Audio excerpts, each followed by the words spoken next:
Hello everyone, আসসালামু আলাইকুম। কেমন আছেন সবাই? আশা করছি ভালো আছেন। আলহামদুলিল্লাহ আমি আগে থেকে একটু সুস্থ আছি, ভালো আছি।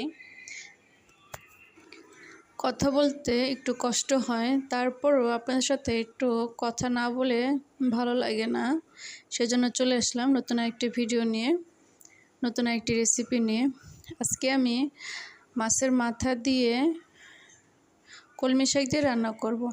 সচরাচর আমরা ইলিশ মাছ বা ইচা মাছ এগুলো দিয়ে মাছের কলমি শাক রান্না করি কিংবা ভাজি করি। আজকে ভাবলাম আপনাদের সামনে নতুন একটি রেসিপি দিই। মাছের মাথা কিন্তু তেমন একটা খাওয়া হয় না, ফ্রিজে থেকে যায়, কারণ এই মাছের মাথা কি আছে, কিছুতে থাকে না, সেজন্য ওটা রান্না করা হয় না। হয়তো বা মুগ ডাল দিয়ে রান্না করা হয় কিংবা কোনো শাকসবজি দিয়ে। তো আজকে আমার কাছে ইলিশ মাছের মাথা নেই। আজকে ছিল আমি যে মাছ খাই, নর্মালি সিলভার কাপ মাছ বা রুই মাছ, এইসব মাছ যেগুলো আছে, তো ওখান থেকে দুটো মাছের মাথা আমি এটার সাথে একসঙ্গে নিয়ে নিছি। এখানে আমি ভালো করে মশলাটাকে কষিয়ে নিলাম। এখানে আদা রসুন, পর্যাপ্ত পরিমাণে পেঁয়াজ, হলুদ মরিচ দিয়ে দিলাম, আর দুটো টমেটো দিয়ে দিচ্ছি।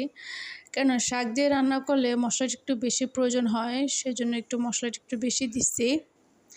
আর এই জন্য একটু ঘন হওয়ার জন্য আমি একটু টমেটোটাও দিয়ে দিলাম। এখন এটাকে ভালো করে এর সাথে কষিয়ে নেব। দেখতে থাকুন ভিডিওটি ভাই ও আপুরা।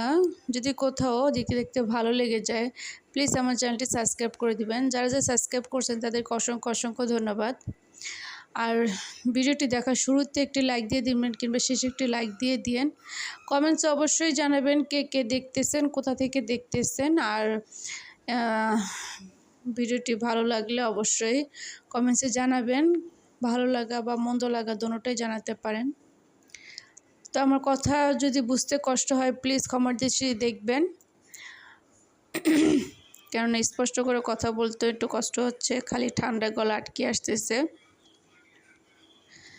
তো সেজন্য এত ভালো করে কষানো হয়ে গেছে। সামান্য একটুখানি পানি দিয়ে দিয়েছিলাম যেন মশলাটা পুড়ে না যায়, সেজন্য।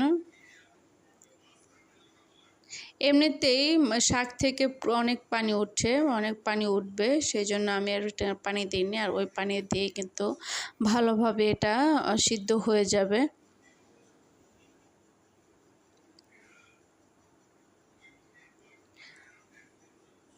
ভাইয়া ও আপুরা, প্লিজ সবাই একটু চ্যানেলের ভিডিওটি দেখবেন, দেখে নেবেন। আর কেমন হয়েছে সেটা অবশ্যই কমেন্টে জানাবেন। আমার জন্য একটু দোয়া করবেন, আমি যেন তাড়াতাড়ি সুস্থ হয়ে যাই। শরীরটা অনেক দুর্বল, প্রেশার একদম লো হয়ে আছে, কেন জানি না। আর কথা ঠান্ডায় গলা একদম আটকে আসে, কথা বলতে অনেক কষ্ট হয়। বাচ্চাদের স্কুলে যাওয়া, সব কিছু মিলিয়ে অনেক কষ্ট হয়। সকালবেলা উঠতে অনেক কষ্ট হয়। তারপরও মেয়েদের তো কোনো কাজ যত অসুস্থ থাকুক না কেন, কাজ তো তাদের করতেই হবে, সব কিছু গুছাতে হবে, এটাই তো মেয়েদের কাজ। মাঝে মাঝে হাজব্যান্ড বলে মেয়েরা যদি মরেও যায় তারপর তাদের কাজ শেষ হয় না। আমাদের নাকি আনছে তারা কাজ করার জন্য, তো আমাদের কাজ করতেই হবে। অসুস্থ থাকলেও তো বিছানায় শুয়ে থাকা যাবে না, কাজ করতেই হবে।